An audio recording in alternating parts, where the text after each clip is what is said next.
public display of intimacy. We have been apart for a week. A million years. In all time, a million years.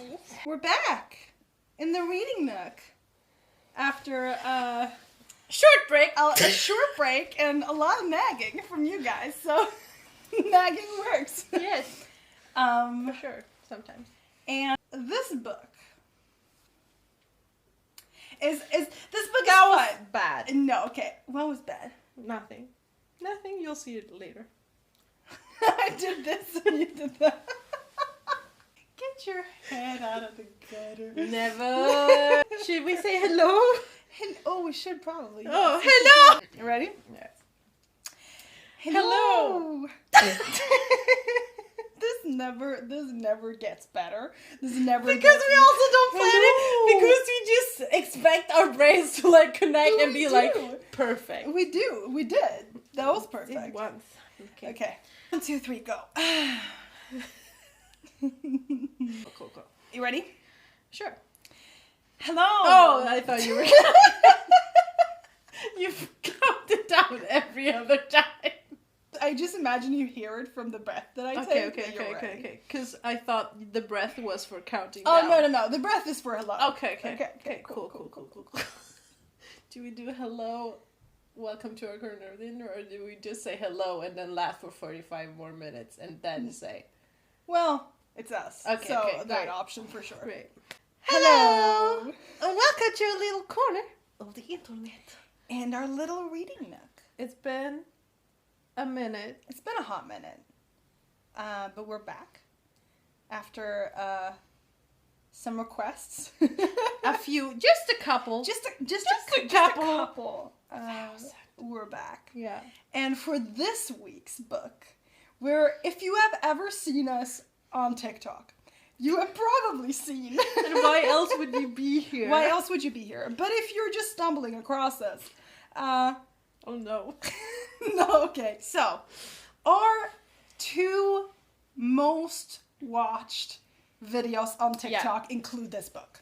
Yeah. And in the background. And our comments are 50% people screaming about this book. Yeah. I mean, so here's the little secret. Just for you guys. This is ASMR. So in the first video, we didn't know that was gonna be a big deal. And in the second one, I deliberately put the book in the background so that people would talk about it again. Mm-hmm. Because I wanted to see if it was a reoccurring phenomenon. And it was. Because that video blew up even more. So I think also because you and Reno are very sexy, but perhaps a little bit, but also this book. Yeah. And if you haven't figured it out yet, it is Cinder. Ba-ba-da! The first book in the Lunar Chronicles. I am obsessed with this series. I have told Ollie about this series a few times. Like 4 million times. Yeah. I have deliberately not finished the last book because I don't want it to end. So I still haven't finished that one. Great. But I have finished this one, and it's a good read. Once again, this was actually a suggestion from our friend Miguel. Oh! Shout out to Miguel. She always just brings me the best books. Yeah. And this one is... Did she send you the picture of her in the leather skirt? No. Okay, I'll show you later. It's very good. And I'm a little It's a good one. Now. It's a good skirt. So we got Cinder. Yay! Cinder is the first book in a Chronicle series. It's written by Marissa Meyer. I've never read anything else from her. After this, I wanna. It is, like most books, a New York Times bestseller. What? And it is a sci-fi version of Cinderella. Cool. Which is very, very And cool. this is why I'm on board. Mm-hmm. Should I read the back? Have we done that before? No. No? It's been a million. It's been a million years. Okay, so it is set in the future. In the distant future, it's sort of a dystopian future kind of thing. It is set in Beijing, and it's about 16-year-old Cinder, who is a gifted mechanic and also a cyborg. And I think we're just going to leave it at that. Yeah, perfect. And start reading it, because it's very good. We just want to put a little bit of a content warning at the top of this, because this book mentions, like, they have a virus, a pandemic, sort of. So if you don't want to listen to that sort of theme. It won't be the center of the story for the first 4 chapters that we read, but there will be mentions of a virus and vaccines and people dying from it, and if that is something that feels triggering to you right now, then maybe skip this one. Yeah. And jump on our next one. We'll have another one for you later on. In the future. Or go back and listen to one of our old ones that feels better. Yeah. I'm not sure how to do this, but we'll figure it out. We also don't have poppers. We also don't have poppers they are on... they're at my place. Yeah. And I just couldn't bother to... Scratch that. We don't have poppers today because they were too cute and they had other stuff to do. They were very tired today. Yeah. And they didn't want to come. No. Because we're all the way at my place, which is a whole kilometer away. It's a very long way to go for them. And they just felt, you know what? Nah. And as per usual, we will be reading approximately 3-4 chapters, and then you'll be free to read the rest on your own. And I will fall asleep because I've been working all day. Yes. And you are allowed to. Thank you. All right. Book 1. While her sisters were given beautiful dresses and fine slippers, Cinderella had only... I was like, this sounds like a fairy tale. I forgot. I was like, this fucking person has ripped off. Okay. Yeah. While her sisters were given beautiful dresses and fine slippers, Cinderella had only a filthy smock and wooden shoes. Chapter 1. The screw through Cinder's ankle had rusted. The engraved cross marks... No. The engraved cross marks. Okay. The engraved cross marks. Yeah, it's just, I hate English when they don't put words together, even though they're supposed to be together. Yeah. Just put everything apart. Mm-hmm. Let's start over. The screw through Cinder's ankles had rusted. The engraved It's gonna take forever. No, I'll get into it. Just gotta... The screw through... Just gonna start over again. The screw through Cinder's ankle had rusted. The engraved cross marks worn to a mangled circle. Her knuckles ached from forcing the screwdriver into the joint as she struggled to loosen the screw, one gridden twist after another. By the time it was extracted far enough for her to wrench free with her prosthetic steel hand, the hairline threads had been stripped clean. Tossing the screwdriver onto the table, Cinder gripped her heel and yanked the foot from its socket. A spark singed her fingertips and she jerked away, leaving the foot to dangle from a tangle of red and yellow wires. She slumped back with a relieved groan. A sense of release hovered at the end of those wires. Freedom. Having loathed the too small foot for 4 years, she swore to never put the piece of junk back on again. She just hoped Eco would be back soon with its replacement. Cinder was the one full-service mechanic at the new Beijing's weekly market.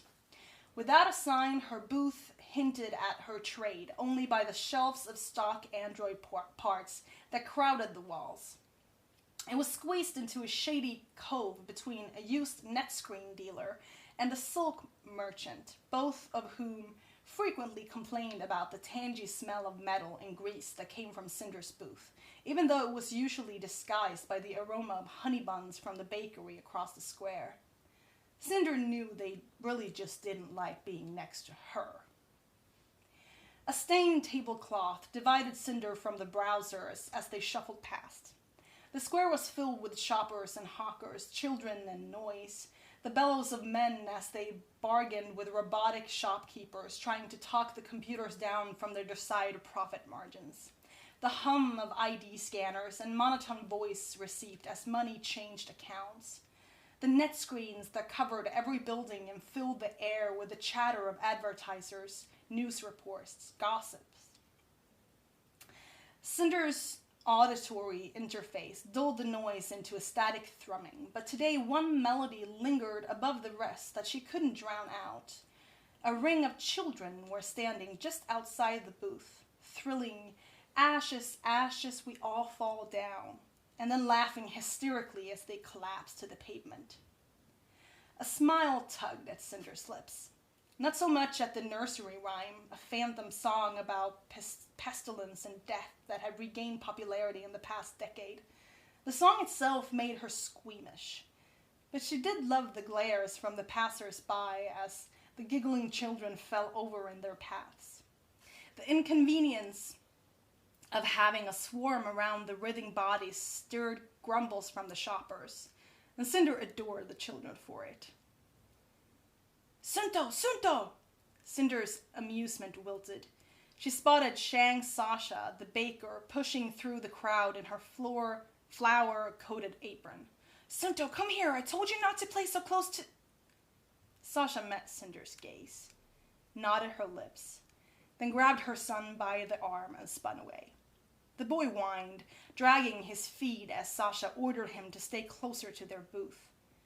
Cinder wrinkled her nose at the baker's retreating back.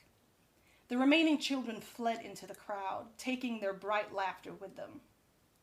"It's not like the wires are contagious," Cinder muttered to her empty booth.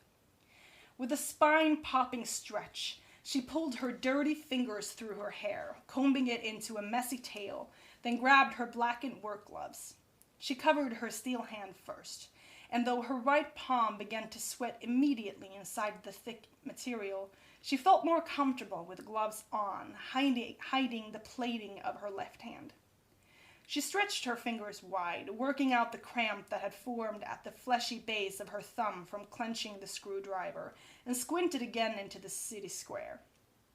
She spotted plenty of stocky white androids in the den, but none of them eco. Sighing, Cinder bent over the toolbox beneath the work table. After digging through the jumbled mess of screwdrivers and wrenches, she emerged with a fuse puller that had been long buried at the bottom. One by one, she disconnected the wires that still linked her foot and ankle, each spurting a tiny spark. She couldn't feel them through the gloves, but her retina display helpfully informed her with blinking red text that she was losing connection to the limb. With a yank of the last wire, her foot clattered to the concrete. The difference was instant. For once in her life, she felt weightless. She made room for the disgrated foot on the table, setting it up like a shrine amid the wrenches and lug nuts before hunkering over her ankle again and cleaning the grime off the socket with an old rag. Thud. Cinder jerked, her head smacking the underside of the table. She shoved back from her desk, her scowl landing first on a lifeless android that sat squat on her work table, and then on the man behind it. She was met with a startled copper-brown eyes and black hair that hung past his ears and lips, and every girl in the country had admired 1,000 times. Her scowl vanished. His own surprise was short-lived, melting into an apology. "I'm sorry," he said. "I didn't realize anyone was back there." Cinder barely heard him above the blankness in her mind. With her heartbeat gathering speed, her retina display scanned his features so familiar from years spent watching him on the net screens.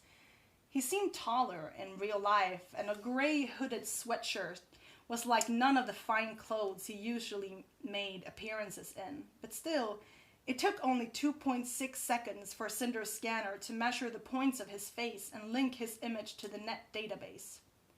Another second, and the display informed her of what she already knew, the details scribbled across the bottom of her vision in a stream of green text. Prince... I've never said this name out loud. Kaito? I think it is.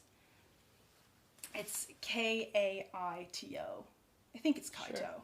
Do whatever you want. I think it's Kaito. If I'm wrong, then I'm wrong.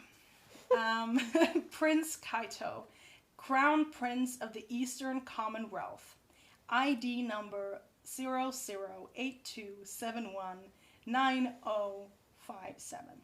Born the 7th of April, 108 TE. FF 88,987 media hits. Reverse Cron posted 14th of August, 126 TE.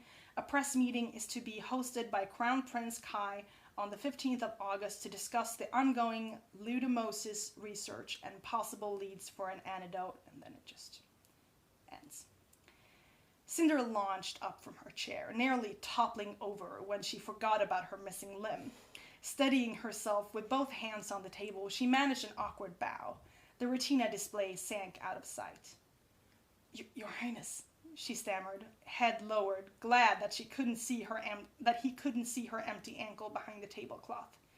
The prince flinched and cast a glance over his shoulder before hunching towards her.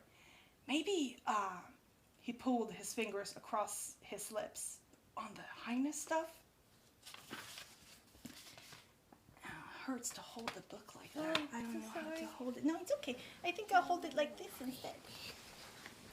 It'll be very good. Wide-eyed, Cinder forced a shaky nod. Right, of course. How can I... Are you... She swallowed, words sticking like bean paste to her tongue. I'm looking for Lynn Cinder, said the prince. Is he around? Cinder dared to lift one stabilizing hand from the table, using it to tug the hem of her glove higher on her wrist.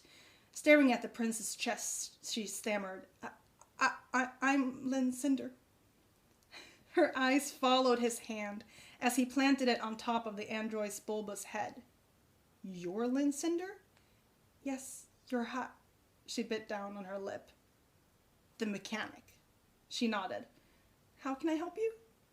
Instead of answering, the prince bent down, craning his neck so that she had no choice but to meet his eyes, and dashed a grin at her.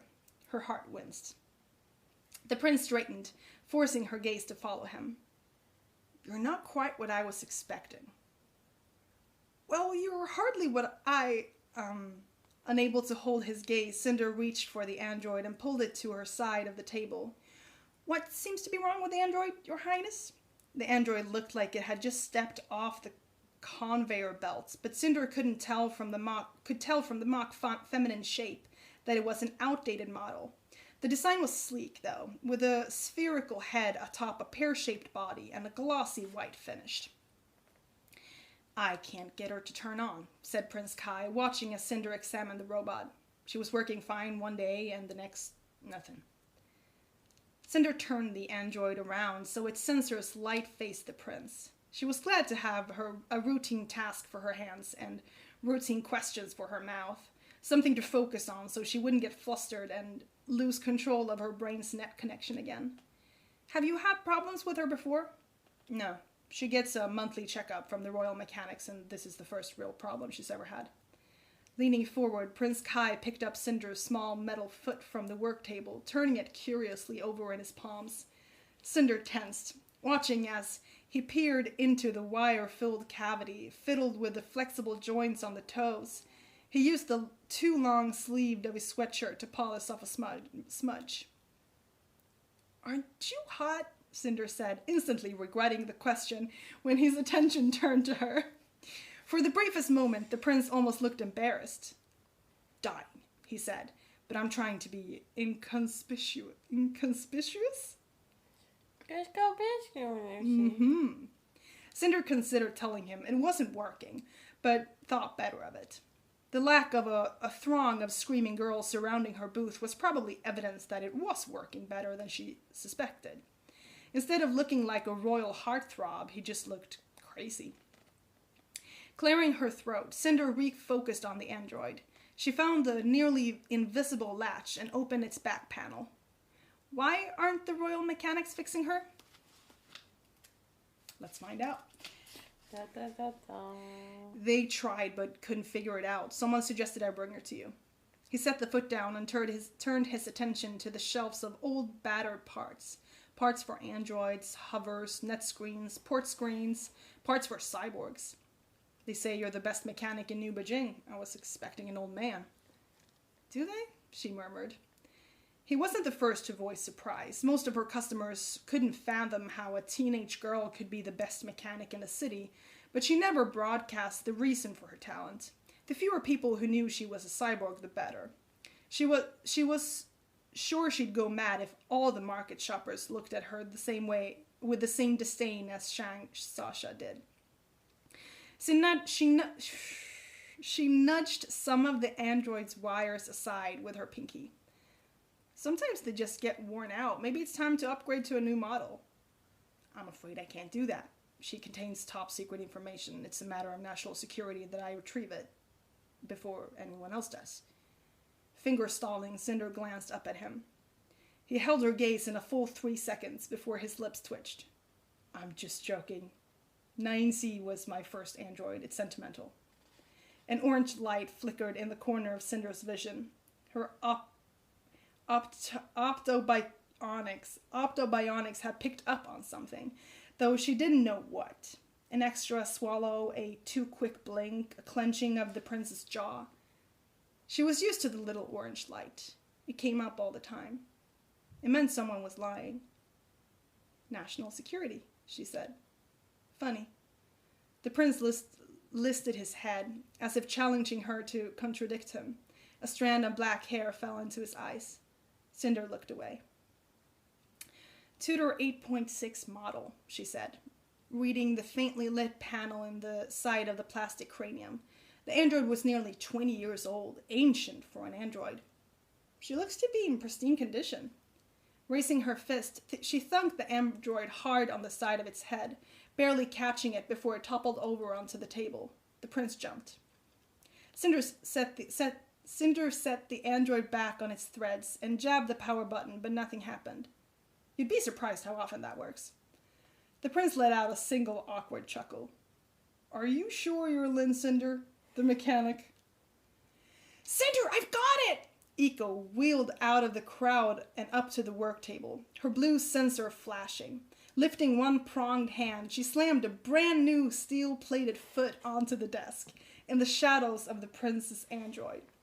It's a huge improvement from the old one, only lightly used, and the wiring looks compatible as is. Plus, I was able to get the dealer down to only 600 units. Units?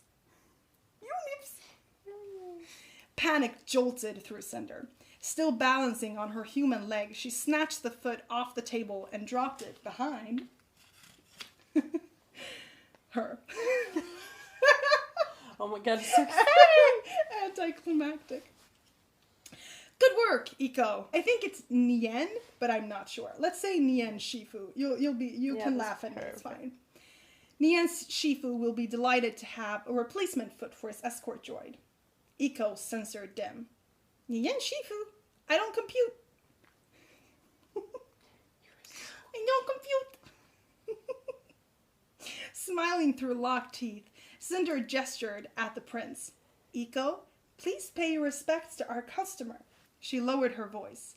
His Imperial Highness. Eco craned her head, aiming the round sensor up at the prince, who towered more than 3 feet above her. The light flared as her scanner recognized him. Prince Kai, she said, her metallic voice squeaking. You're even more handsome in person. Cinder's stomach twisted in embarrassment, even as the prince laughed. That's enough, Eco. Get in the booth. Eco obeyed, pushing aside the tablecloth and ducking under the table.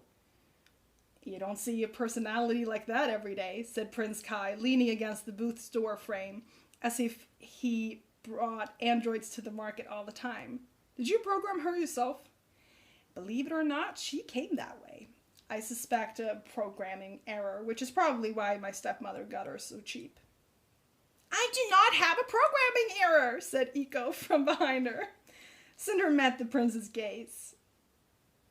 Cinder met the prince's gaze, was caught momentarily dazzled by another easy laugh, and ducked her head back behind his android. So what do you think? He asked.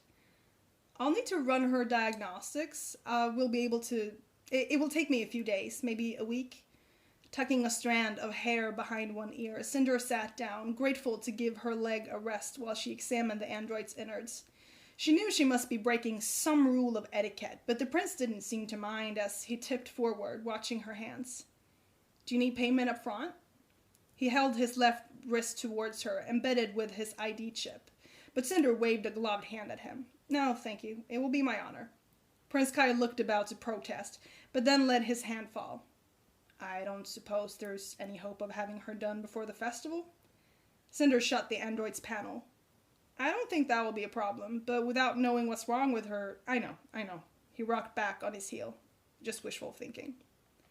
How will I contact you when she's ready? Send a comm to the palace, or will you be here again next week? I could stop by then. Oh, yes, said Eco from back of the booth. We're here every market day. You should come by again. That would be lovely. Cinder flinched. You don't need to. It'll be my pleasure. He dipped his head in polite farewell, simultaneously pulling the edges of the hood farther over his face.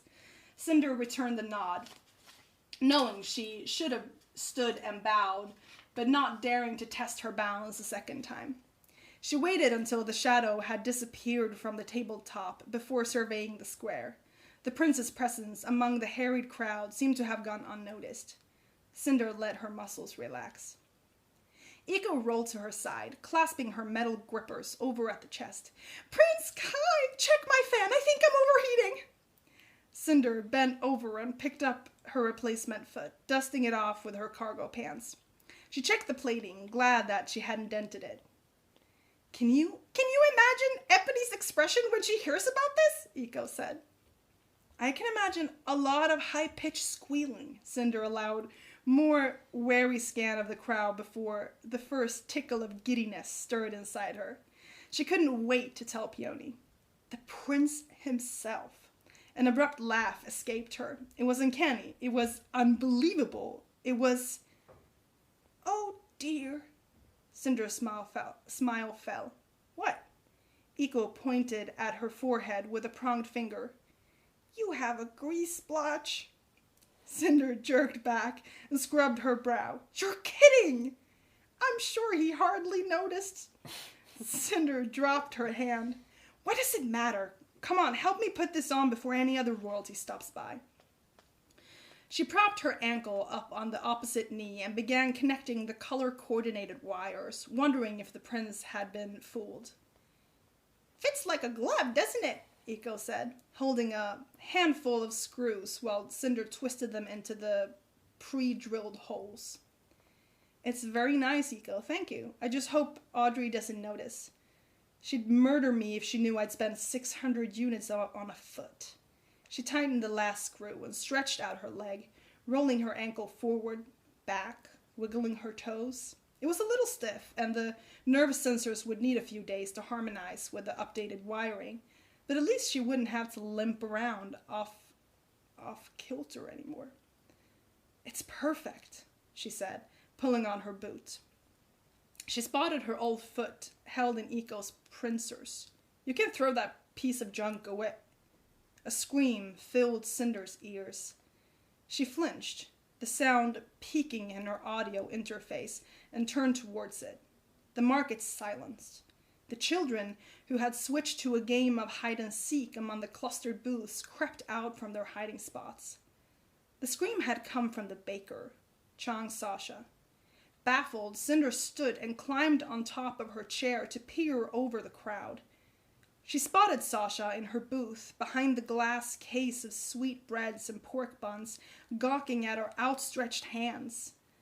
Cinder clamped a hand over her nose at the same moment realization skittered through the rest of the square. The plague! Someone yelled. She has the plague! The street filled with panic.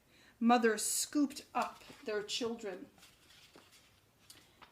masking their faces with desperate hands as they scrambled to get away from Sasha's booth. Shopkeepers slammed shut their rolling doors. Sunto screamed and rushed towards his mother, but she held her hands out to him. No, stay back. A neighboring shopkeeper grabbed the boy, tucking the child under his arm as he ran. Sasha yelled something after him, but the words were lost in the uproar. Cinder's stomach churned. They couldn't run, or Iko would be trampled in the chaos. Holding her breath, she reached for the cord at the booth's corner and yanked the metal door down its rails. Darkness cloaked them, but for a single shard of daylight along the ground.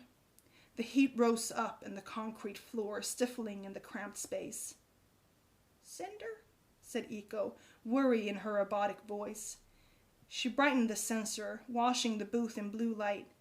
"Don't worry," Cinder said, hopping down from the chair, grabbing the grease-covered rag from the table. The screams were already fading, transforming the booth into its own empty universe. "She's all the way across the square. We're fine here." But she slipped back towards the wall of shelves anyway, crunched down and covered her nose and mouth with the rag. There they waited, Cinder breathing as shallowly as possible until they heard the sirens of the emergency Hoover come and take Sasha away. Frighteningly accurate in today's times. Why? I don't understand what you're talking about. Chapter 2. The emergency sirens hadn't faded before the hum of another engine rumbled into the square. The market's silence was split by feet thumping on the pavement, and then someone spitting commands, someone else guttural response.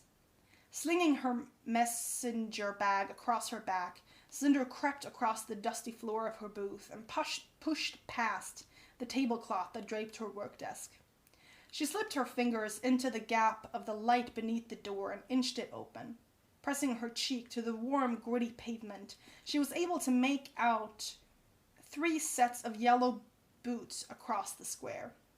An emergency crew.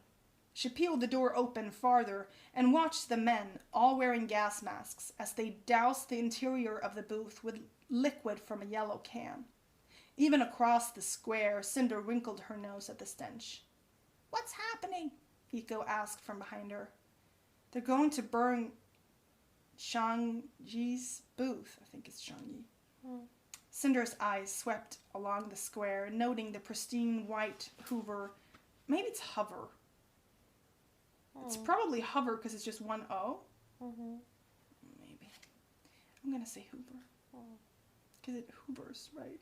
No, it hovers. No, it hovers. Fuck. It's Hover. It's the white Hover. I'll fix it in post. Planted near the corner. Other than the 3 men, the square was abandoned. Rolling onto her back, Cinder peered up into Iko's sensors, still glowing faintly in the dark. "We'll leave when the flames start, when they're distracted." "Are we in trouble?" "No, I just can't be bothered with a trip to the quarantines today." One of the men spouted an order, following by shuffling feet. Cinder turned her head and squinted through the gap. A flame was thrown into the booth. The smell of gasoline was soon met with that of burned toast. The men stood back, their uniforms silhouetted against the growing flames. Reaching up, Cinder grabbed Prince Kai's android around its neck and pulled it down beside her. Tucking it under one arm, she slid the door open enough to crawl through, keeping her eyes on the men's backs. Iko followed, scooting against the next booth as Cinder lowered the door. They darted along the storefronts, most left open during the mass exodus, and turned into the first skinny alley between shops. Black smoke blotted the sky above them. Seconds later, a horde of news hovers bust over the buildings on their way to the market square. Cinder slowed when they put enough distance between them and the market, emerging from the maze of alleys. The sun had passed overhead and was descending behind the skyscrapers to the west. The air sweated with August heat, but an occasional warm breeze was funneled between the buildings, picking up whirlwinds of garbage from the gutters. 4 blocks from the market, signs of life appeared again on the streets. Pedestrians pooling on the sidewalks and gossiping about the plague outbreak in the city center. Net screens implanted into building walls showed live feeds of fire and smoke in downtown New Beijing, and panic headlines in which the toll of infected mountained by the second. even though only one person had been confirmed sick so far, as Cinder could tell. "All those stinky buns," Eco said as they passed a close-up shot of the blackened booth. Cinder bit the inside corner of her cheek. Neither of them had ever sampled the acclaimed sweets of the market bakery. Eco didn't have taste buds, and Shang Sasha didn't serve cyborgs. Towering offices and shopping centers gradually melded with a messy assortment of apartment buildings, built so close that they became an unending stretch of glass and concrete. Apartments in this corner of the city had once been spacious and desirable, but had been so subdivided and remodeled over time, always trying to cram more people into the same square footage, that the buildings had become labyrinths of corridors and stairwells. But all the crowded ugliness was briefly forgotten as Cinder turned the corner onto her own street.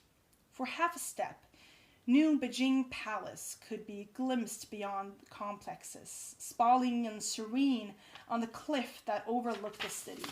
Woo. The palace pointed gold... What? That was me. We're way. Okay. What did you hear? I think it was me, probably. Okay. The palace's pointed gold roof sparkled orange beneath the sun, the windows glinting the light back at the city. The ornate gables, the tired pavilions that teetered dangerously close to the cliff's edge. The rounded temple stretching to the heavens. Cinder paused longer than usual to look up at it, thinking about someone who lived beyond those walls, who was up there perhaps this very second. Not that she hadn't known the prince lived there every time she had seen the place before, but today she felt a connection she'd never felt before, and with it came an almost smug delight.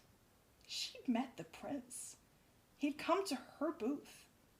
He knew her name. Sucking in a breath of humid air, Cinder forced herself to turn away, feeling childish. She was going to start sounding like Peony. She shifted the royal android to her other arm as she and Eco ducked beneath the overhang of the Phoenix Tower apartments. She flashed her freed wrist at the ID scanner of the wall and heard the clunking of the lock. Eco used her arm extensions to clop down the stairs as they descended into the basement, a dim maze of storage spaces caged with chicken wire. As a wave of musty air flew up to meet them, the android turned on her floodlight, dispersing with the shadows from the sparse halogens. It was a familiar path from the stairwell to storage space number 1820, the cramped, always chilly cell that Audrey allowed Cinder to use for her work. Cinder cleared a space for the android among her work table clutter and set her messenger bag on the floor. She swapped her heavy work gloves for less grungy cotton ones before locking up the storage room.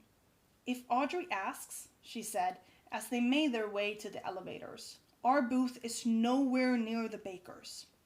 Eco's light flickered. "Noted." They were alone in the elevator. It wasn't until they stepped out onto the 18th floor that the building became a crawling hive. Children chasing each other down the corridors, both domestic and stray cats creeping tight against the walls, the ever-constant blur of net screens, chatter spilling from the doorways. Cinder adjusted the white noise output from her brain interface as she dodged the children on her way to the apartment. The door was wide open, making Cinder pause and check the number before entering. She heard Audrey's stiff voice from the living room. "Lower neckline for Peony. She looks like an old woman." Cinder peered around the corner. Audrey was standing with one hand on the mantel of the holographic fireplace, wearing a chrysanthemum-embroidered bathrobe. That's a long sentence. chrysanthemum embroidered bathrobe that blended in with a collection of garnished paper fans that covered the wall behind her, reproductions made to look antique. With her face shimmering with too much powder and her lips painted horrifically bright, Audrey almost looked like a reproduction herself. Her face was made up as if she had been planning to go somewhere, although she rarely left the apartment. If she noticed Cinder loitering in the doorway, she ignored her. The net screen above the heatless flames was showing footage from the market. The baker's booth had been reduced to a rubble of the skeleton of a portable oven. In the center of the room, Pearl and Peony each stood swathed in silk tulle. Peony was holding up her dark, curly hair, while a woman Cinder didn't recognize fidgeted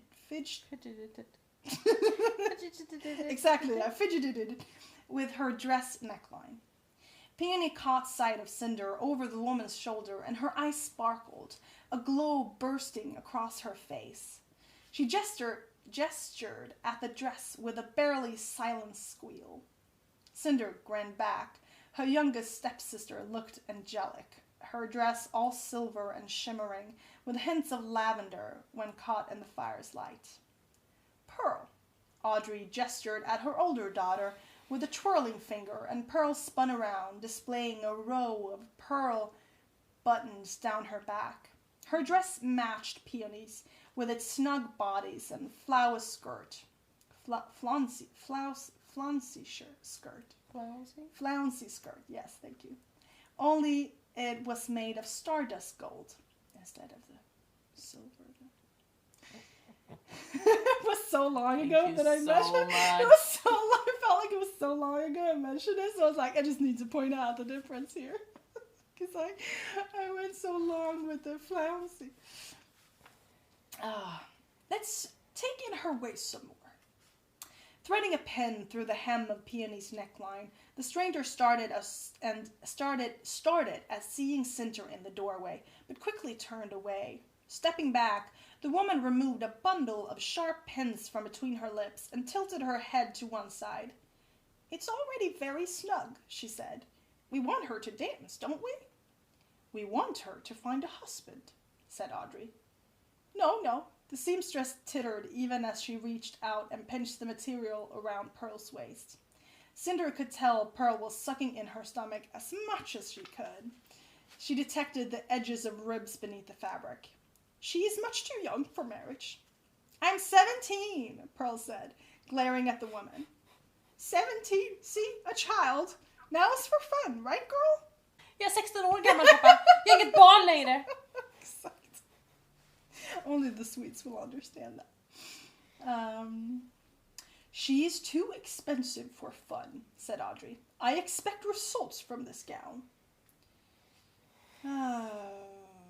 Do not worry, Linji. She will be lovely as morning dew." I think it's Linji. I don't know. Stuffing the pins back into her mouth, the woman returned her focus to Peony's neckline. Audrey lifted her chin and finally acknowledged Cinder's presence by swiping her gaze down Cinder's filthy boots and cargo pants. "Why aren't you at the market?" "I closed down early today," said Cinder, with a meaningful look at the net screen that Audrey didn't follow. Feigning nonchalance, Cinder thrust a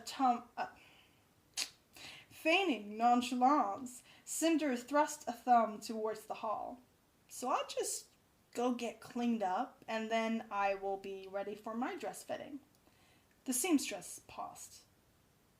Another dress, Linji? I did not bring material for..." "Have you replaced the mag belt on the Hoover yet?" Cinder's smile faltered. "No, not yet." "Well, none of us will be going to the ball unless that gets fixed, will we?" Cinder stifled her irritation. They'd already had this conversation twice in the past week. "I need money to buy the new mag belt.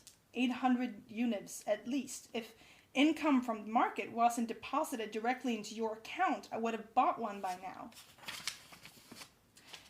And trust you not to spend it all on your frivolous toys? Said Audrey. Audrey said toys, with a glare at Eco and a curl of her lip, even though Eco technically belonged to her.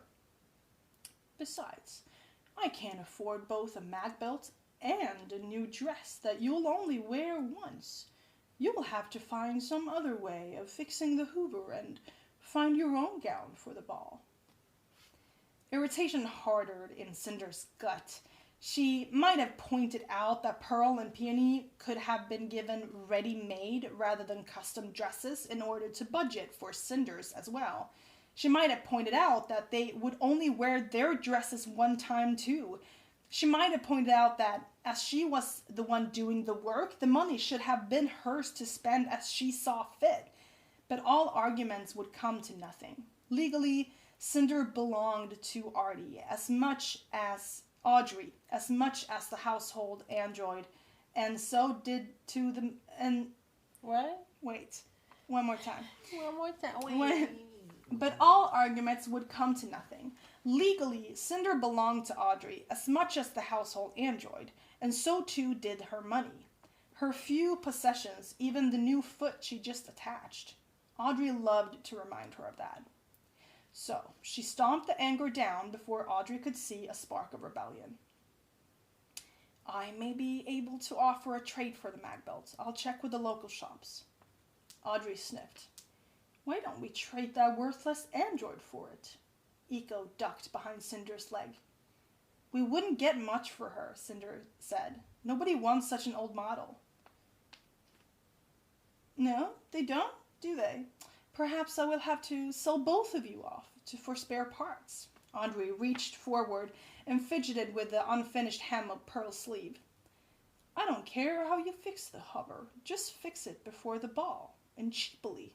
I don't need that pile of junk taking up valuable parking space. Cinder tucked her hands into her back pockets. Are you saying that if I fix the hover and get a dress I can really go this year? Audrey's lips puckered slightly at the corners. It will be a miracle if you find something suitable to wear that will hide your... Her gaze dropped to Cinder's boots. Eccentricities. But yes, if you fix the hover, I suppose you can go to the ball. Peony flashed Cinder a stunned half-smile while her older sisters spun on their mother. You can't be serious. Her? Go with us? Cinder pressed her shoulders into the doorframe, trying to hide her disappointment from Peony. Pearl's outrage was unnecessary. A little orange light had flickered in the corner of Cinder's vision. Audrey had not meant her promise. Well, she said, attempting to look heartened, I guess I'd better go find that mag belt then. Audrey flourished her arm at Cinder, her attention once again captivated by Pearl's dress. A silent dismissal. Cinder cast one more look at her stepsister's sumptuous gowns before backing out of the room. She had barely turned toward the hallway when Peony squealed. Prince Kai! Freezing, Cinder glanced back at the net screen. The plague alerts had been replaced with a live broadcast from the palace press room. Prince Kai was speaking to a crowd of journalists, human and android. Volume on, said Pearl, batting the seamstress away. Research continues to be our top priority, Prince Kai was saying, gripping the sides of the podium. Our research team is determined to find a vaccine for this disease that has now taken one of my parents and threatens to take the other as well. This disease that... Wait, one more time. Our research... I lost the sort of point, I think. Our research team is determined to find a vaccine for this disease that has now taken one of my parents and threatens to take the other, as well as tens of thousands of our citizens. The circumstances are made even more desperate in the face of the outbreak that occurred today within the city limits. No longer can we claim this disease is relegated to the poor. God damn it. No longer... Such complicated words. No longer can we claim this disease is relegated to the poor, rural communities of our country. Letumosis threatens all of us, and we will find a way to stop it. Only then can we begin to rebuild our economy and return the Eastern Commonwealths to its one prosperous state. I'm sorry that this is so close to reality. Enthusiastic applause shifted through the crowd. Research on the plague had been underway since the first outbreak had occurred in a small town in the African Union over a dozen years ago. It seemed that very little progress had been made. Meanwhile, the disease had surfaced in hundreds of seemingly unconnected communities throughout the world. Hundreds of thousands of people had fallen ill, suffered, died. Even Audrey's husband had contracted it on a trip to Europe, the same trip during which he had agreed to become the guardian of an 11-year-old orphan cyborg. One of Cinder's few memories of the man was him being carted away to the quarantines, while Audrey raved at how he could not leave her with this thing. Audrey never talked about her husband, and few memories of him lingered in the apartment. The only reminder that he'd ever existed was found in a row of holographic plaques and carved medallions that lined the fireplace mantel. Achievements, awards, and congratulatory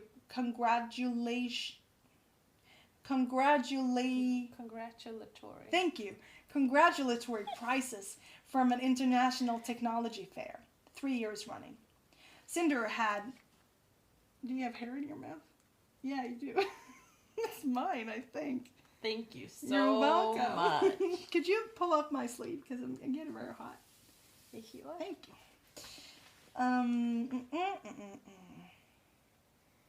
Congratulatory. Yes. Cinder had no idea what he invented, because he had a lot of prizes from the international technology. Yeah, thank you. I got it. Evidently, whatever it was hadn't taken off because he'd left his family almost no money when he had died. On the screen, the prince's speech was interrupted when a stranger stepped onto the platform and handed a note to Prince Kai. The prince's eyes clouded over. The screen blackened. The press room was replaced with a desk before a blue screen. A woman sat behind it, expressionless but with whitened knuckles on top the desk. We interrupt His Imperial Highness press conference with an update on the status of His Imperial Majesty Emperor Rican. Rican? Do you want to do Rican or Rican? Rican?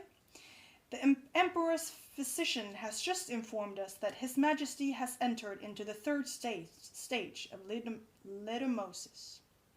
Gasping, the seamstress pulled the pins from her mouth. Cinder pressed herself against the doorframe. She had not even thought to give Kai her condolences or wishes for the Emperor's return to health. He must think her so insensitive, so ignorant. We are told that everything is being done to ensure His Imperial Majesty's comfort at this time, and palace officials tell us that researchers are working non-stop in their search for a vaccine. Volunteers are still urgently needed for antidote testing, even as the Cyborg Draft continues. There has been much controversy regarding the 126th annual Peace Festival due to the Emperor's illness, but Prince Kaito has told the press that the festival will continue as scheduled and that he hopes it might bring some joy in this otherwise tragic time.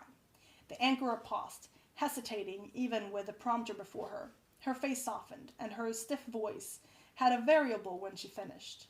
Long live the Emperor. The seamstress murmured the words back to the anchor. The screen went black again before returning to the press conference. But Prince Kai had left the stage, and the audience of journalists was in upheaval as they reported to their individual cameras. I know a cyborg. Wait, who's saying this? Pearl. I know a... You gotta do the right voice for the right person. It's the hardest part about this, like trying to read ahead who's saying it so I can do the voice for them. It's okay. I'm gonna do the voice. You're so talented. Yeah, thank you so much. You're the biggest talent. I know. Such big brain. It's the biggest brain. I do have a very big brain. Beautiful brain. I know a cyborg who could volunteer for plague testing, said Pearl. Why wait for the draft? Cinder leveled a glare at Pearl, who was nearly 6 inches shorter than she was, despite being a year older. Good idea, she said, and then you could get a job to pay for your pretty dress. Pearl snarled. They reimburse the volunteers' families, wirehead. The Cyborg Draft had been started by some royal research team a year ago. Every morning, a new ID number was drawn from the pool of so many thousand cyborgs who resided, that's how you say it, in the Eastern Commonwealth. Subjects had been carted in from provinces as far as reaching as Mumbai and Singapore to act as guinea pigs for the antidote testing. It was made out to be some sort of honor, giving your life for the good of humanity, but it was really just a reminder that cyborgs were not like everyone else. Many of them had been given a second chance at life by the generous hand of the scientists, and therefore owed their very existence to those who had created them. They were lucky to have lived this long, many thought. It's only right that they should be the first to give up their lives in search for the cure. We can't volunteer Cinder, said Peony, bunching her skirt in her hands. I need her to fix my port screen. Pearl sniffed and turned away from both of them. Peony scrunched her nose at her sister's back. Stop bickering, said Audrey. Peony, you're wrinkling your skirt. Cinder stepped back into the hallway as the seamstress returned to her work. Ika was already 2 steps ahead of her, eager to escape Audrey's presence. She appreciated Peony coming to her defense, of course, but she knew in the end it wouldn't matter. Audrey would never volunteer her for the testing, because that would be the end of her only income, and Cinder was sure her stepmother had never worked a day in her life. But if the draft shows her, no one could do anything about it, and it seemed that lately a disproportionate number of those chosen were from New Beijing and the surrounding suburbs. Every time one of the draft victims was a teenage girl, Cinder imagined a clock ticking inside her head.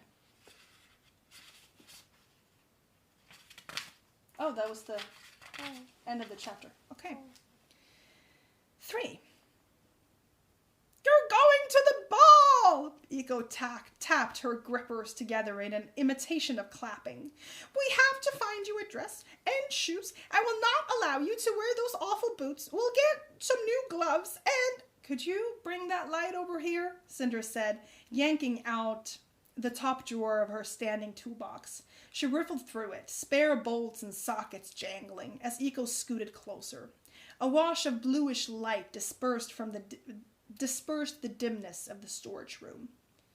Think of the food they'll have, said Iko, and the dresses, and music. Cinder ignored her, selecting an assortment of varying tools and arranged them in Iko's magnetic torso. Oh, my stars! Think about Prince Kai! You could dance with Prince Kai! This made Cinder pause and squint into Iko's blinding light. Why would the prince dance with me? Iko's fan hummed as she sought an answer. Because you won't have grease on your face this time. Cinder fought down a chuckle. Android reasoning could be so simplistic. I hate to break it to you, Iko, she said, slamming in the drawer and moving on to the next, but I'm not going to the ball. Iko's fan stopped momentarily, starting up again. I don't compute. For starters, I just spent my life savings on a new foot. But even if I did have money, why would I spend it on a dress or shoes or gloves? What a waste. What else could you possibly have spent it on? A complete set of wrenches? A toolbox with drawers that don't stick? She slammed in the second drawer with her shoulder to emphasize the point. A down payment on my own apartment where I won't have to be Audrey's servant anymore? Audrey wouldn't sign the release documents. Cinder opened the third drawer. I know, it would cost a lot more than a silly dress anyway. She grabbed a ratchet and a handful of wrenches and set them on top of the toolbox. Maybe I'd get skin grafting. Your skin is fine. Cinder glanced at Iko from the corner of her eye. Oh, you meant cyborg parts. Shutting the third drawer, Cinder grabbed her messenger bag from the work desk and shoveled the tools into it. What else do you think will... Oh, the floor jack. Where'd I put that? Now you're being unreasonable, said Eco. Maybe you can trade for a dress or get one on consignment. I've been dying to go into that vintage dress store on Sakura. You know the one I mean? Cinder shuffled around the random tools that had collected beneath the workspace. It doesn't matter. I'm not going. But it does matter. It's the ball. And the prince. Eco, I'm fixing an android for him. It's not like we're friends now. Mentioning the prince's android sparked a memory. And a moment later, Cinder pulled the floor jack out from beneath its treat. And it doesn't matter because Audrey will never let me go. She said if you fix the hover... Right, and after I fix the hover, what about Peony's port screen that's always acting up? What about... She scanned the room and spotted a rusty android tucked away in the corner. What about old Guard 7.3? What would Audrey want with that old thing? She doesn't have a garden anymore. She doesn't even have a balcony. I'm just saying that she has no real intention of letting me go. As long as she can come up with things for me to fix, my chores will never be done. Cinder shoved a couple of jack stands into her bag, telling herself that she didn't care. Not really. She wouldn't fit in a formal ball anyway, even if she did find a dress, gloves, and slippers that could hide her metal monstrosities. Her mousy hair would never hold a curl, and she didn't know the first thing about makeup. She would just end up sitting off the dance floor and making fun of the girls who swooned to get Prince Kai's attention, pretending she wasn't jealous, pretending it didn't bother her. Although she was curious about the food. And the prince did know her now, sort of. He had been kind to her at the market. Perhaps he would ask her to dance, out of politeness, out of chivalry, when he saw her standing alone. The precarious fantasy crashed down around her as quickly as it had begun. It was impossible, not worth thinking about. She was a cyborg, and she would never go to the ball. I think that's everything, she said, masking her disappointment by adjusting the messenger bag over her shoulders. You ready? I don't compute, said Eco. If fixing the hover won't convince Audrey to let you go to the ball, then why are we going to the junkyard? If she wants a mag belt so bad, why doesn't she go dig through the trash to find one? Because ball or no, I do believe she would sell you off for pocket change if given a reason. Besides, with them off to the ball, we'll have the apartment to ourselves. Doesn't that sound nice? Sounds great to me. Cinder turned to see... Oh, that was not Eco. Sounds great to me. Cinder turned to see Peony heaving herself through the doorway. She still wore her silver ball gown, but now the hems along the neck and sleeves were finished. A hint of lace had been added to her cleavage, accentuating the fact that at 14, Peony had already developed curves that Cinder couldn't begin to hope for. If Cinder's body had ever been predispositioned to femininity, it had been ruined by whatever the surgeons had done to her, leaving her with a stick-straight figure, too angular, too boyish, too awkward with her heavy, artificial leg. Stupid bullshit. I'm going to strangle Mom, said Peony. She's making me loony. Pearl needs to find a husband. My daughter's such a drain. No one appreciates what I do for them. Yap, yap, yap. She wobbled her fingers in the air in mockery of her mother. What are you doing down here? Hiding. Oh, and to ask if you could look at my port screen. She pulled a handheld screen from behind her back, offering it to Cinder. Cinder took it, but her eyes were on the bottom of Peony's skirt, watching as the shimmering hem gathered dust bunnies around it. You're going to ruin that dress. Then Audrey will really be a tyrant. Peony stuck out her tongue, but then gathered up her skirt in both fists, hiking the hem up to her knees. So what do you think? She said, bouncing on the balls of her bare feet. You look amazing. Peony preened, wrinkling the fabric more in her fingers, but then her cheeriness faltered. She should have made one for you too. It's not fair.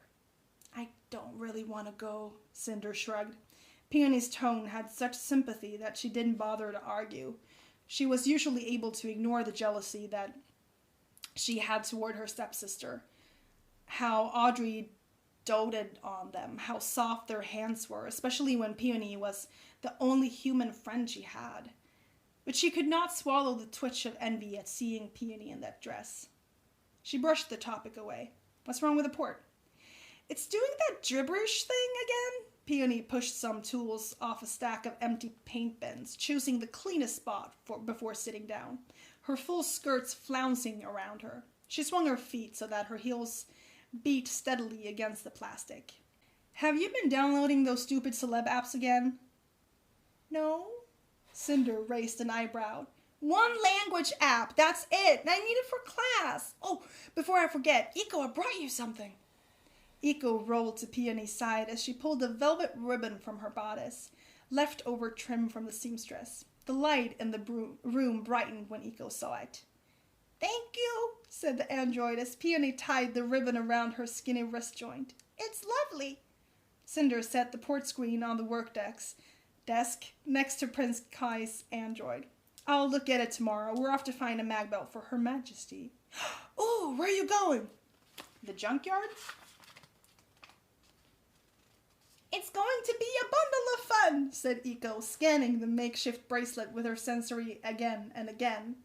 Really? Said Peony. Can I come? Cinder laughed. She's kidding. Eco's been practicing her sarcasm.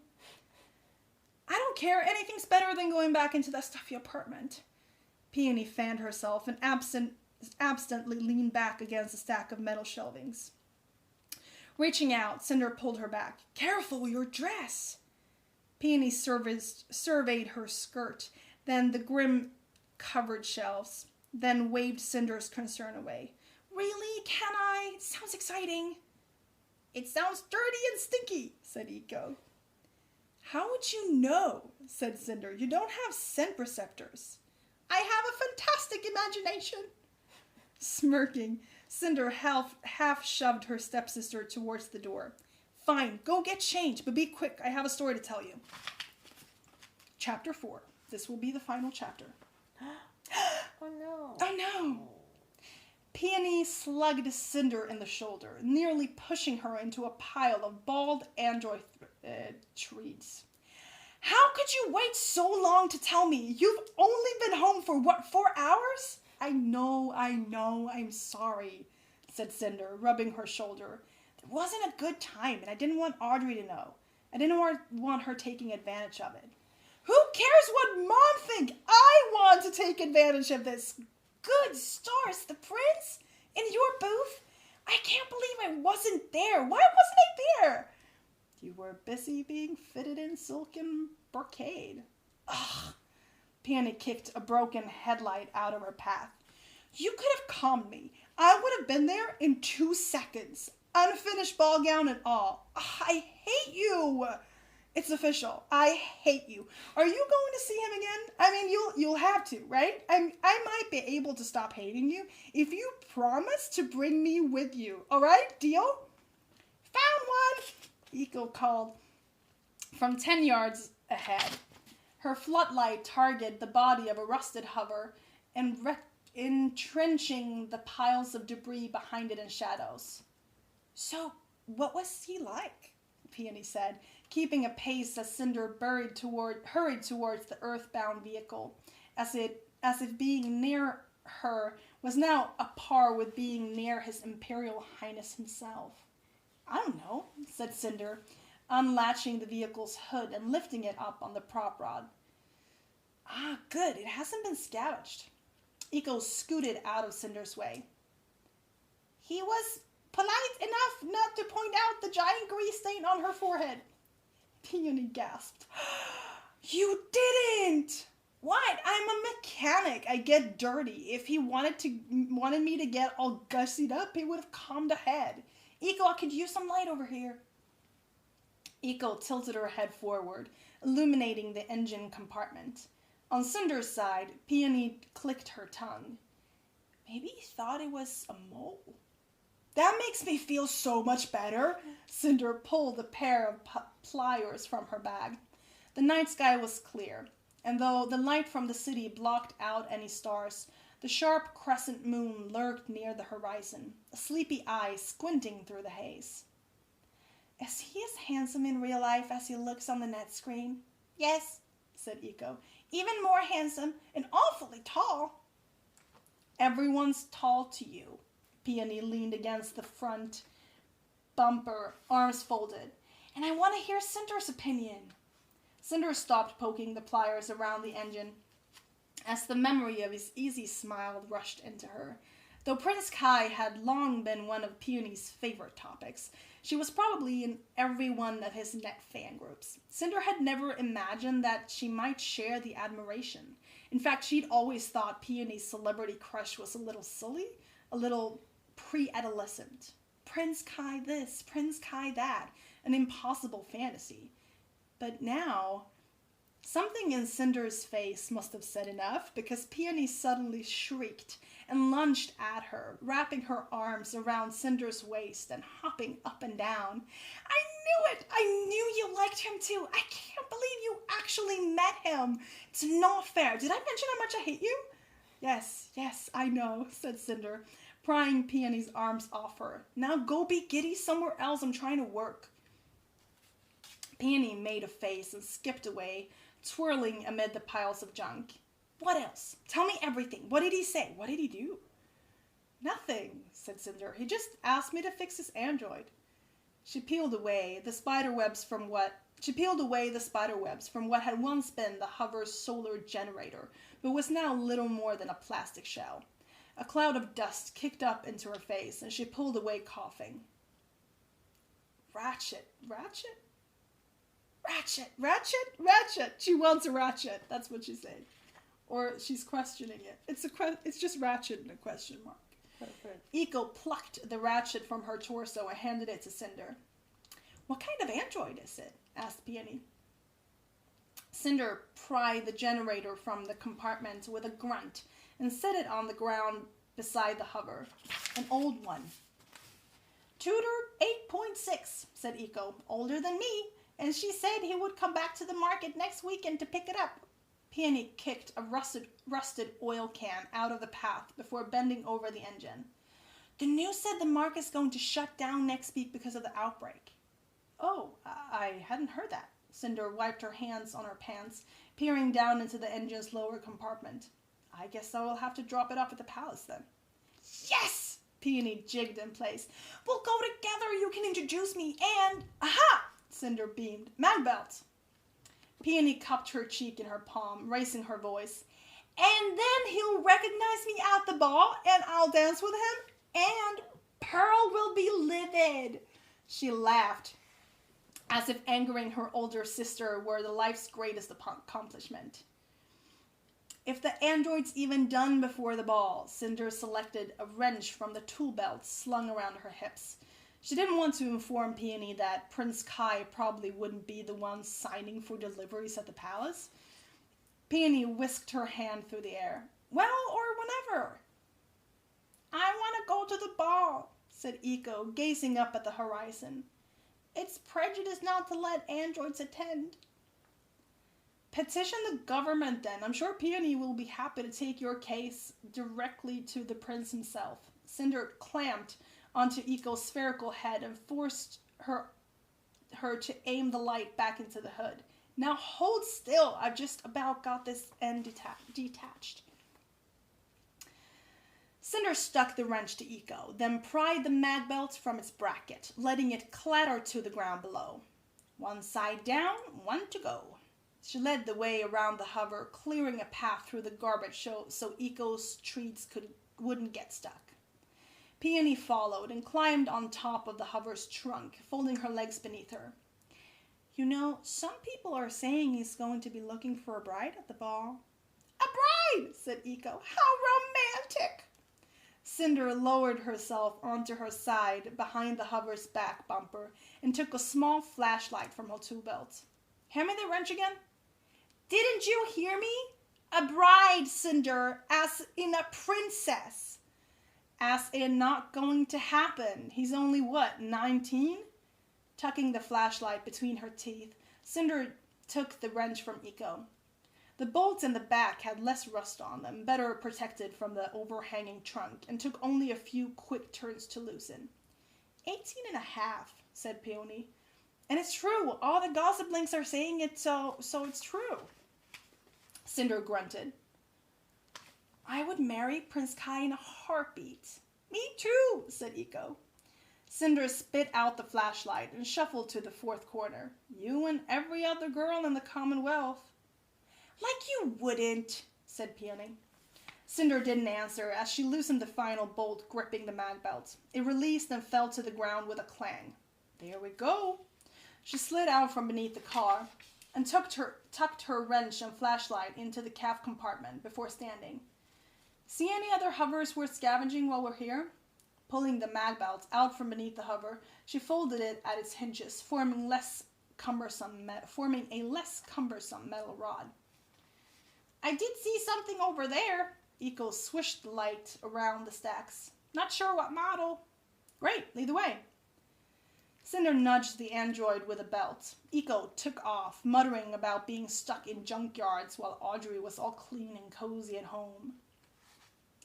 Besides, said Peony, hopping off the trunk, the rumors that he's looking for a bride at the ball is a lot better than what the other rumors are saying. Let me guess, Prince Kai is actually a Martian. Or no, he has a illegitimate child with an escort, didn't he? Escort droids can have children? No. Peony huffed, blowing a curl off her brow. Well, this is even worse. They say there's been talk of him marrying. She dropped her voice to a harsh whisper. Queen Levana. Queen... Cinder froze and clammed a gloved hand over her mouth, glancing around as if someone could be lurking in the piles of garbage, listening. She pulled her hand away, but kept her voice down. Honestly, Peony, those tabloids are going to rot your brain. I don't want to believe it either, but they're all saying it. That's why the Queen's witchy ambassador has been standing at the palace, so she can ensure her alliance. It's all very political. I don't think so. Prince Kai would never marry her. You don't know that? But you did know. Cinder may not know much about intergalactic politics, but she knew Prince Kai would be a fool to marry Queen Levana. The lingering moon caught Cinder's attention, and a shock of goosebumps covered her arms. The moon had always given her a sense of paranoia, like the people who lived up there could be watching her, and if she stared for long enough, she might draw their attention. Superstitious nonsense, but then everything about Lunars was eerie and superstitious. Lunars were a society that had evolved from an earthen moon colony centuries ago, but they weren't human anymore. People said that Lunars could alter a person's brain, make you see things you shouldn't see, feel things you shouldn't feel, do things you didn't want to do. Their unnatural power had made them a greedy and violent race, and Queen Levana was the worst of all of them. They said she knew when people were talking about her, even thousands of miles away, even down on Earth. They said she murdered her older sister, Queen Channery, so she could take the throne from her. They said she'd had her own husband killed too, so she would be free to make a more adventurous match. They said she had forced her stepdaughter to mutilate her own face because at the sweet age of 13, she had become more beautiful than the jealous queen could stand. They said she killed her niece, her only threat to the throne. Princess Celine had only been 3 years old when fire caught in her nursery, killing her and her nanny. Some conspiracy theorists thought the princess had survived and was still alive somewhere, waiting for the right time to reclaim her throne and end Levana's rule of tyranny. But Cinder knew it was only desperation that fueled these rumors. After all, they'd found traces of the child's flesh in the ashes. Here! Eco raised her hand and knocked on a slab of metal jutting from the huge mound of junk, startling Cinder. She shoved the thoughts aside. Prince Kai would never marry that witch. He could never marry a lunar. Cinder pushed a few rusted aerosol cans and an old mattress aside before she was able to clearly make out the hover's nose? Good eye! Together, they shuffled enough junk out of the way so that the full front of the vehicle could be seen. I've never seen one like this, Cinder said, running a hand over the pitted chrome insignia. It's hideous, said Peony with a sneer. What an awful color. It must be really old. Cinder found the latch and pulled open the hood. She drew back, blinking at the mess of metal and plastic that greeted her. Really old. She squinted into the front corner of the engine, but the undercarriage hid the mag belt clamps from view. Point the light over here, would you? Cinder lowered herself to the dirt. She tightened her ponytail before squirming under the hover, shoving aside the jumble of old parts that had been left to rust in the weeds beneath it. Stars, she muttered when she was able to look up into its belly. Eco's light filtered down from above through the cables and wires, ducts and manifolds, nuts and bolts. This thing is ancient. It is a junkyard, said Peony. I'm serious. I've never seen anything like it. Cinder ran a hand along the rubber cable. The light flashed back and forth as Eco's sensor scanned the engine from above. Any useful parts? Good question. Cinder's vision tinted blue as she connected to her netlink. Could you read me the VIN by the windshield? She searched the number as Peony read it to her and had the hover's blueprint downloaded in minutes. The display created an overlaid image on top of the engine above her. Seems to be fairly intact, she muttered, running her fingertips along a cluster of wires over her head. She followed them with her eyes, tilting her head to trace the path from hose to pulleys to axles, trying to decipher how it all fit together, how it all worked. This is so cool. I'm bored, said Peony. Sighing, Cinder searched for the mag belt on the blueprints, but a green error message flashed in her vision. She tried just magnet and then just belt, finally receiving a hit. The blueprint lit up a rubber band wrapped around a series of gears encapsulated by a metal cover, something called a timing belt. Frowning, Cinder reached up and felt for the bolts and lock washers that attached the cover to the engine block. She thought timing belts hadn't been used since internal combustion had been obsolete. Gasping, she craned her neck to the side.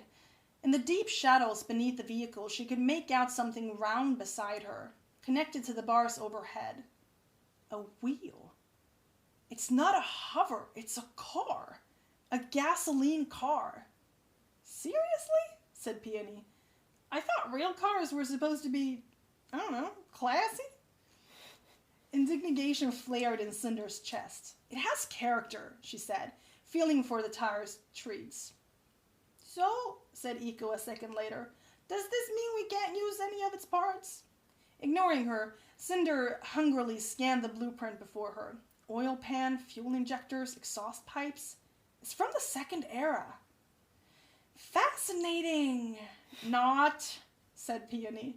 She suddenly screeched, launching herself back from the car. Cinder started so fast she whapped her head on the front suspension. Peony, what? A rat just came out of the window! A big, hairy, fat one! Ugh, gross! Groaning, Cinder settled her head back into the dirt, massaging her forehead. That made 2 head injuries in one day. At that rate, she was going to have to buy a new control panel, too. It must have been nesting in the upholstery. We're probably scared it. We scared it? Peony's voice carried a shudder with it. Can we go now, please? Cinder sighed. Fine. Dismissing the blueprint, she squirmed out from beneath the car, accepting Eco's offered grippers to stand. I thought all the surviving gasoline cars were in museums, she said, brushing the cobwebs from her hair. "I'm not sure I would label it a survivor," said Eco, her sensor darkening with disgust. "It looks more like a rotten pumpkin." Cinder shut the hood with a bang, sending an impressive dust cloud over the android. I don't know who says this. What was that about having a fantastic imagination? With some attention and good cleaning, it could be restored to its former glory. She caressed the hood. The car's dome-shaped body was a yellowy-orange shade that looked sickly under Eco's light, a color that no one in modern times would choose. But with an antique style of the vehicle, it bordered on charming. Rust was creeping up from the hollow beneath the shattered headlights, arching along the dented fender. One of the back windows was missing, but the seats were intact. Albeit mildew, covered and torn, and probably home to more than just rodents. The steering wheel and dash seemed to have suffered only minor damage over the years. Maybe it could be our escape car. Peony peered into the passenger window. Escape from what? Audrey? New Beijing? We could get out of the Commonwealth together. We could go to Europe. Cinder rounded the driver's side and scrubbed the dirt from the window with her glove. On the floor inside, 3 pedals winked up at her. Though hovers were all controlled by computer, she had read enough about old technology to know what a clutch was, and even had a basic idea on how to operate one. "This hunk of metal wouldn't get us to the city limits," said Peony. Stepping back, Cinder dusted off her hands. They were probably right. Maybe this wasn't a fantasy vehicle. Maybe it wasn't the key to salvation. But somehow, someday, she would leave New Beijing. She would find a place where no one knew who she was or what she was. "Plus, we wouldn't afford gasoline," continued Eco. "We could trade in your new foot and still not be able to afford enough fuel to get out of here. Plus, the pollution fines. Plus, I'm not getting in this thing. There's probably decades worth of rat poopings under those seats." Peony cringed. "Ew." Cinder laughed. "All right, I get it. I won't make you guys push the car home." "Phew, you had me worried," said Peony. She smiled because she hadn't really been worried, and flipped her hair off her shoulder. Cinder's eye caught on something. A dark spot below Peony's collarbone, visible just above the collar of her shirt. "Hold still," she said, reaching forward. Peony did the opposite, panicking and swiping at phantoms on her chest. What is it? A bug? A spider?" "I said hold still." Cinder grabbed Peony by the wrist, rubbed at the spot, and froze. Dropping Peony's arm, she stumbled back. What is it?" Peony tugged on her shirt, trying to see, but then noticed another spot on the back of her hand. She looked up at Cinder, blood draining from her face. A rash," she said. "From the car?" Cinder gulped and neared her with a hesitant footstep, holding her breath. She reached again for Peony's collarbone and pulled the fabric off her shirt down, revealing the entire spot in the moonlight. A splotch of red, rimmed with bruised purple. Her fingers trembled. She pulled away, meeting Peony's gaze. Peony screamed. Bum, bum, bum. "Time to wake up now." "Yes, time to wake. You can go to sleep soon. But first you got to wake up so we can do the end of the episode." This is the end of the episode. Bye. Ollie fell asleep, so it was very exciting. And there was something. Yes. There was a car. You missed the very exciting ending, though. What happened? You have to watch the episode to find out. Okay. Well, I will watch it a million times. Yes, while you I will edit. probably do that. So that's Cinder. Yay! If you, I like it. It is so good, and it's what's the best part of it is that it's so well thought out. You can tell, like, even in this first one, she knows what's going to happen in the fourth one. Yeah, she just, like, everything's done. I think she had everything done when she started writing the first one, because, like, already in these first chapters, she is hinting at the things we are seeing in the fourth and all the other books. It's brilliant, and the characters are very three-dimensional.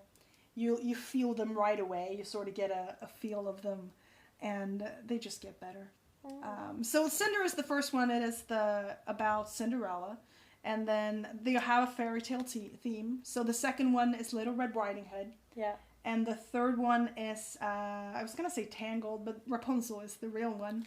And then the fourth one is Snow White. Is Snow White. Yes, exactly. And they all link together, so you don't lose Cinder in the second one. So we have Cinder in the first one, and then the second one introduces a new character, and then simultaneously we keep following Cinder. Cool. So all the characters meet up together finally. Yay! It's great. I love it, and I hope you guys love it too. And if you haven't already binged this series like I have, you will now. You should. Thank you for joining us. Thank you so much. Our little reading nook. And if you have any book suggestions, shout them into the void. We will hear it. We also have sort of an idea now of trying out a LGBTQIA theme on these, just because this one excluded. This one is excluded because I didn't have the book that I wanted to do. Because we had so much fun with Red, White, and Royal Blue, and would love to continue. And also, and it's also kind of hard sometimes to, well, I don't read books. You listen. I listen to books by you and other people. No, but, like, it's hard sometimes to find good representation, and so we're just going to try to read books that either has representation or is written by or written for or whatever. Exactly. So if you have any good suggestions on LGBTQIA books, either written by or about or anything, shout it into the void. We'll hear it. There's going to be a lot of shouting, I think. There's going to be a lot of shouting. Should we tease the next book that we're going to do? Is that something that we should start doing? Or no? You can do that. Can we tease it? Sure. So for the start of this LGBTQIA theme, it's really fun to say, LGBTQIA, we are going to read, I think the first book I read that had an LGBTQIA theme is also the first LGBTQIA book to ever hit the New York Times bestseller list or whatever. And it's written by David Levithan and John Green, and it is called Will Grayson, Will Grayson. And I'm very excited. Because I read it like 10 years ago, and I'm so excited to pick it up again, because I know I loved it. So we'll see when that's going to be a thing. I'm going to be traveling with work a lot. Yes, you are. For a while. For a good while. So we'll see when it's going to be. Yeah. But at some point, we will do that. I think that's it. We should have a theme song for, like, the end of the videos. It could go like, it could go like, boop da na na na na na na. That's what you want? Yes. Yeah. It's still going.